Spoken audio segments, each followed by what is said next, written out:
the Philly boy, Sean Brady, step up to the plate. And let's be honest, to steal a baseball analogy, a Phillies analogy, he was like Bryce Harper out there hitting a grand slam. I mean, this guy walked into the O2 and just steamrolled one of the great fighters of this generation, and it was never even close. And there was a desperation moment, and I do believe, was it the third or fourth when Leon shot, and you were like, oh gosh, this is really going poorly. I mean, there was one moment I was reading the factoids.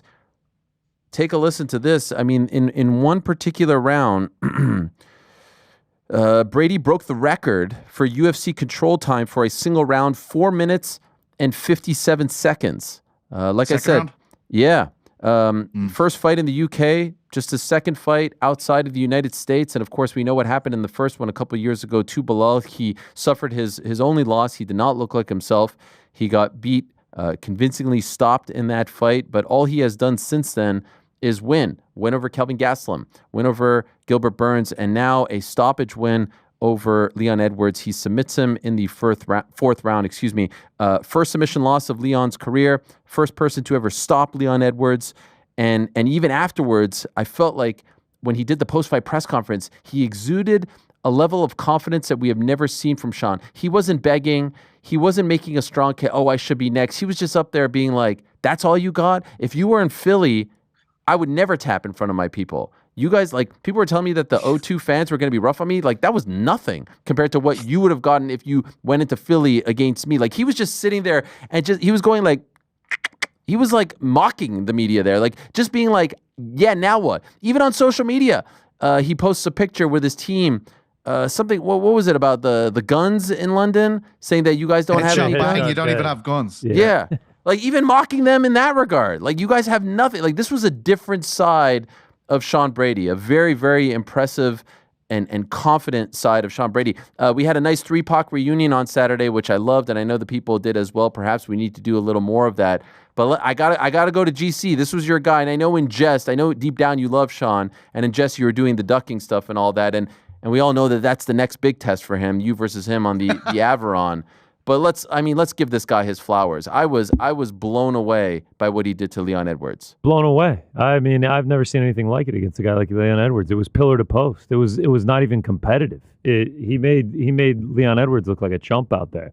I mean, the shot for a takedown in the third round was when I knew it was over. And then the fact that he gets the finish in the fourth round, I mean, he has cemented himself in contendership in the welterweight division for sure. He is, if not next, depending on circumstances, he is one win away for sure. Who is Sean Brady's next opponent?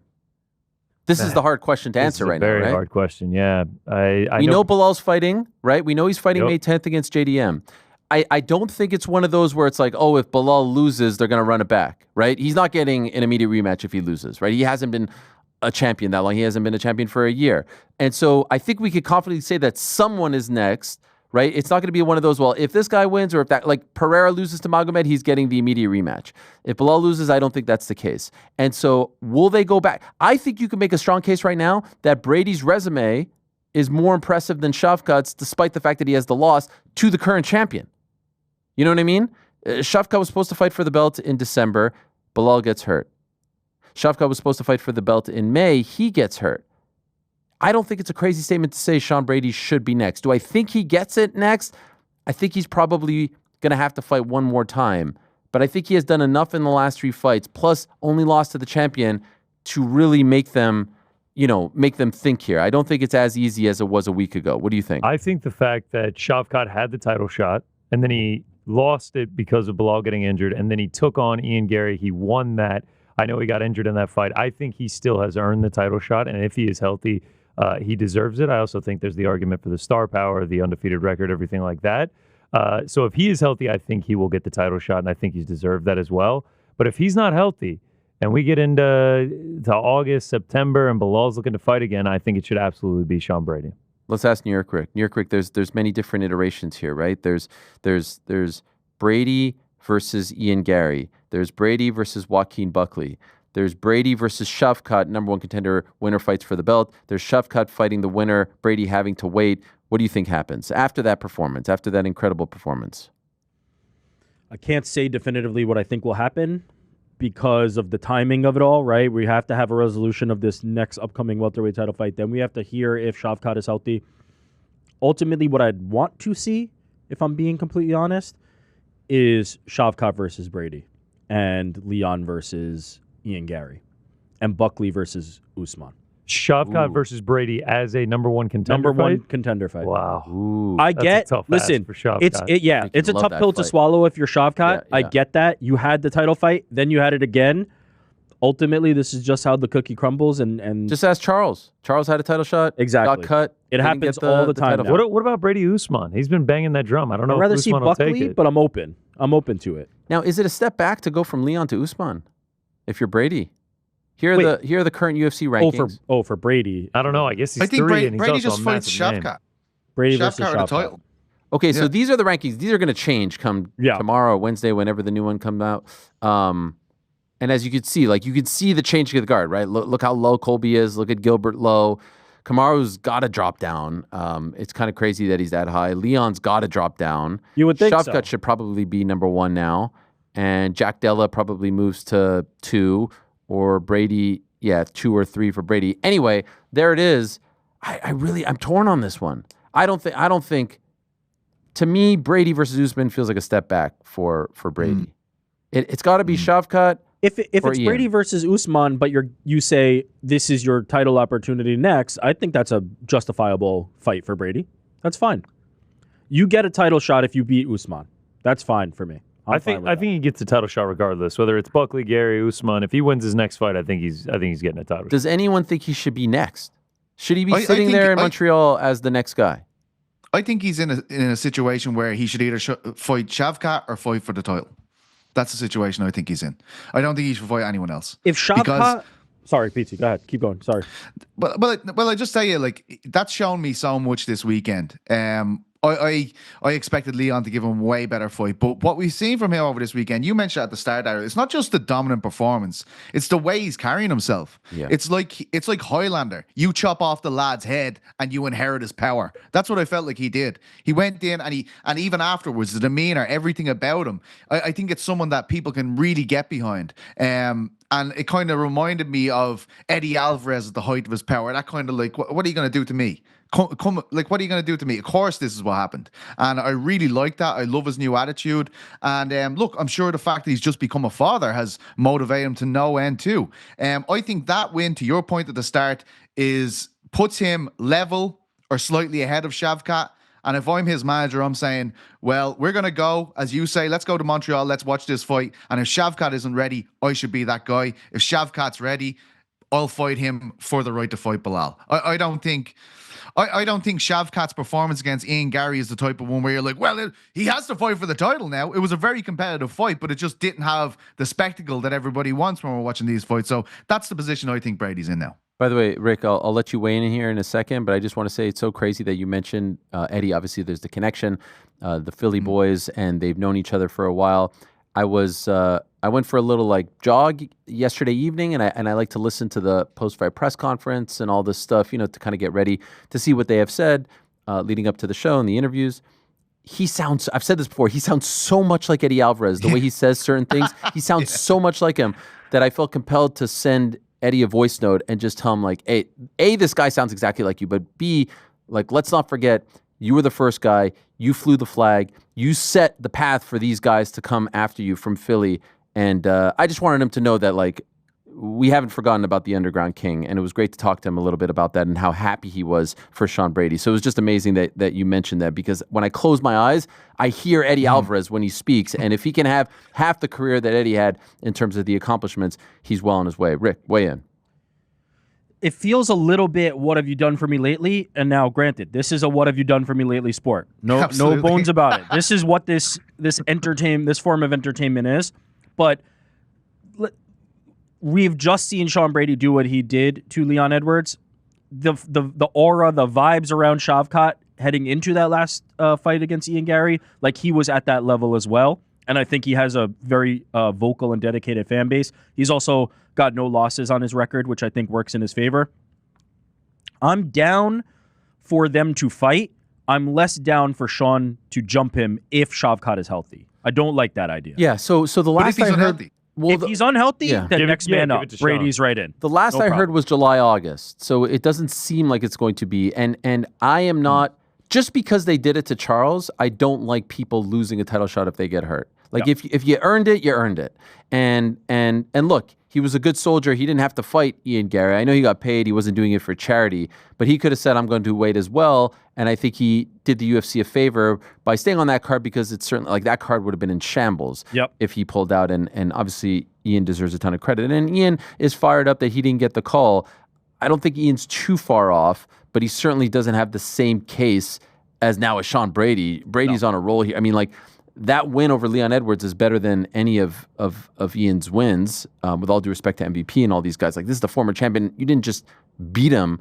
You stopped him for the first time in his career. And so to me, it's either, if this is how I would be happy with this. Shavkat fights the winner of JDM and Bilal, probably that's May, maybe in Abu Dhabi or something, like around that time frame, right? That seems appropriate.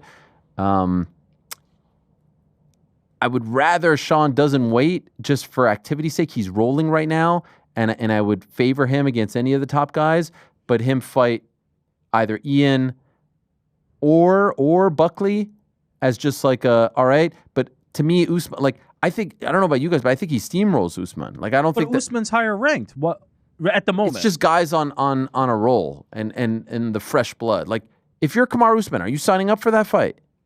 Probably, because it could get you back to a title quicker than any other fight. If you beat Sean Brady as Kamaru Usman, absolutely, now you're back in that combo. Of course. I just mean, like, if so I would sign up. It's probably the most he can gain. It's probably the most he can gain. Best he can do. The UFC these days, as we know, is more about, like, how many have you won in a row? Are you coming off a win? It's not so much, it's the quantity of wins, not so much the quality of your wins, in my opinion, that gets you to the top. Now, of course, Shavkat's the guy. Oh, 100%. 100%. If I'm Brady, you fight Shavkat, amazing. If you can't get Shavkat, well, obviously the first thing is getting a title shot, but I would be, I don't know. Would I be surprised? I don't know, man. This one gives me a headache. I could see them going in a million different directions. I really can. This really just comes down to Sean Brady's threshold for risk and wanting to stay busy. Because ultimately, we assume that Shavkat's kind of in a driver's seat for a title shot. If Sean Brady wants to stay busy, he has options, right? He can try to challenge Shavkat, but if you're Shavkat, do you necessarily want to take that, right? He's already helped the UFC once in terms of staying on that card and taking on Ian Gary when he did not need to. There was no title on the line, and he took that opportunity and saved them to a certain degree. Do you want to take on Sean Brady? I don't know if you do if you're Shavkat. But if you're Brady, you can call for that. Or if you don't, then you have options all within the division, because you really haven't faced a lot of these guys whose names we've been mentioning, right? All these are new, fresh matchups. But if you're Sean Brady, do you want to risk it? Do you want to go against a guy like an Ian Gary? I'd rather face Kamaru Usman, whose ranking is higher, but star is more diminished, than a young, hungry Ian Gary, who I don't know if I want that problem at the moment. Not that and this is, I think, as we all talk about this, we need to make it clear, like, we're not forecasting Ian Gary can't beat Brady or vice versa. We're just talking about it's a risk to fight anybody that skilled on that night. And so you're putting a title opportunity potentially on the line there. I don't know. It really depends on Brady, and we'll speak to him and we'll find out. It's a good point. The Usman thing, like, as well, like, just in terms of legacy, to have another champion on your resume, instead of having a young, hungry guy who hasn't entered the title fray yet, and essentially risking that position against them with a Joaquin or an Ian Gary, you're allowing them to Highlander you. You know what I mean? Yeah. If you're letting them fight you, they will take your power if they somehow win. And as we know, all these prospects, very, very good fighters. We've been talking about them for a long time. When they enter the fray, they're all just about there now. I do like the style matchups for Brady against Gary, against Joaquin, just because of his phenomenal grappling ability, his phenomenal pressure in top position. But to Rick's point, I do think that's a good point. If we're in a situation where we're snookered and Bilal is fighting Shavkat next, I think Usman is a good option. That's a very good point, Rick. Yeah. Like I said, welterweight is so interesting right now. There's many different ways that they can go with this. We're focusing on Brady, but I'm also curious to kind of figure out where Leon goes from here. Leon is only 33 years old, and it's amazing how 2 years ago, he's in the O2, and he thoroughly beats Kamaru Usman, and he proves that the rematch, because they fought 3 times, wasn't a fluke. And then he comes back and he thoroughly beats Colby Covington. And then, of course, it's the fight against Belal. And I said this on Saturday, and it's worth repeating again here. This fight felt like the referendum on the Belal fight, the second fight, the one in July in Manchester in the middle of the night. If he came back looking like $1 million, he could say, you see, I told you guys, it was all about, the middle of the night stuff. I was affected by it. Never again. But he didn't. He looked worse. And so now I think that loss ages worse. And now he can't really hang his hat on that anymore. And of course, Belal had a field day, and as he should have. As he should have had a field day, because I can understand from his perspective, he probably feels like I'm trying to take something away from him. Not the case. Asking the questions, harping on it, not, who knows. The team brings it up. You talk about it. It becomes a thing. It becomes a narrative. It becomes a talking point. And so he's probably sitting there saying, now what are you going to say? You know what I mean? I beat this guy, Sean Brady, who I think is infinitely better now than he was a couple of years ago, but he lost fair and square and got stopped in that fight. Now what are you going to say about that July fight? You can't say anything. And so I think it makes his win look even better, and I think it makes the loss look even worse. And so I feel like right now there's this revisionist history on Leon the champion, Leon's title reign. Usman was washed up. Colby was washed up, and then he got thoroughly dominated by Belal Muhammad. They have to be very careful about what the next move is. And they have to figure out how to get the fire back, because it just kind of felt like there was no fire there. Now, a lot of that had to do with the extinguisher that is Sean Brady. He did a great job of extinguishing any fire that was that could have been present in Leon Edwards. But they need to be very careful about this next fight and maybe take some time. That probably would be good after a fight like this. But we need a favorable matchup next. Like, this is one of those where take a fight 3 steps back. Just get the mojo back. Get the confidence back, because it just didn't feel like it was there on Saturday. The craziest part of all this, you were about to ask who it is? Yeah, who would that be? It would have been JDM. That's the thing. JDM would have been the guy. Well, if JDM loses in 2 months, then that's the fight. It still could be, but JDM on Saturday night could have been the perfect opportunity for Leon to be in a striking battle, get his mojo back, and get back on the horse. But Belal Muhammad and Sean Brady back-to-back is a bad style matchup for Leon Edwards. That's just what it is. It is It is 2 of the hardest fights he could possibly fight in that division, and so it's a crazy turn of events where he was in a matchup with the guy that you think, okay, if you can style here, if you can get into a striking battle, you'll be back, and instead he gets the guy who just completely suffocates him. Beyond JDM, who let's say JDM wins MVP is a great I said MVP. Yeah. I feel like that's... Is that too far down? Do you fall? Where is MVP? I don't think. I just get momentum. 15. Yeah, he's 15, but he also just won at 85. He's coming off the Ian fight. I just bigger name would be a big deal over there. Obviously, I don't know of any plans just yet of going back to the UK. Not in the top 10. He's like we said, 15. But the one that screams to me is Ian Gary. But I'm after. Will Ian wait around for him? Well, if I'm Ian though. I don't think Ian's taking that fight now. Really? I think Ian would say, no. Give me Sean. Give me a bigger name. I feel like that's a very winnable fight. I took Shavkat on short notice for you guys. I stepped up. Give me a guy that gets me a title shot. It's fair. It's fair. Thanks for watching this video. Before you go, if you haven't already, hit that subscribe button for us. Also, give us a thumbs up. Leave a nice comment. These things go a long way. And while you're here, do check out the rest of the channel. We've got live shows and full interviews, clips, and a whole lot more. We're doing big things here, and we appreciate your support very much.